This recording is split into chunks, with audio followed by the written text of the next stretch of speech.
ଜୟ ଜଗନ୍ନାଥ ସାଙ୍ଗମାନେ। ତ କାଲି ଏତେ ଶୀତ ଗଲା ମାନେ କହି ହେବନି।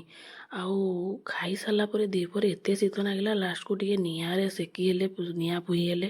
ମୋ ପୁଅ ସିଆଡ଼ୁ ଟ୍ୟୁସନ୍ରୁ ଆସୁଥିଲା, ମୁଁ କହିଲି ବାପା ଚାଲିଆ ଚାଲିଆ।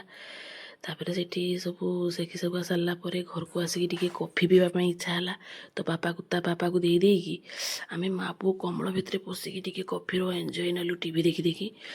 ତାପରେ କିସ କରିବା ନା, କହିଲା ମାମା ଦ୍ୱିପହରେ ଖାଇବା କିସ। ମୁଁ କହିଲି ରହ ମୁଁ ରୁଟି କରିଦେଉଛୁ, ଆଉ ଟିକେ ପାଲକ ପନିର କରିଦେଉଛୁ। କାକି ଦେଇଥିଲେ ପନିର, ଆମ ଘର ଗାଈର କ୍ଷୀରରେ ତିଆରି ସେ ପନିରଟା ଅଳ୍ପ ଟିକେ। ତ ତାକୁ ଦେଇ ସାରିଲା ବେଳକୁ ଆହୁରି ଶୀତ ଲାଗିଲା, ଫେର୍ ଚାଲିଗନି ସେଇଠି ନିଆଁରେ ସେକି ହେବା ନାଗି।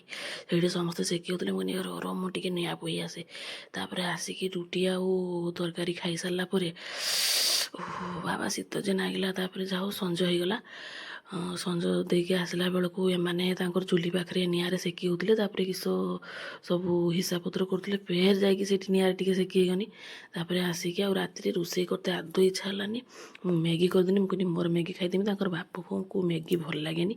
ତାଙ୍କର ସେ ଦିନ ବଳକା ତରକାରୀ ଆଉ ଆଳୁ ପକେଇ ଦେଇଥିନି, ଚୁଲିରେ ଟିକେ ପୋଡ଼ି ଦେଇଥିନି। ଖାଇ ଦେଇକି ଶୋଇ ପଡ଼ିଲେ। Bye bye.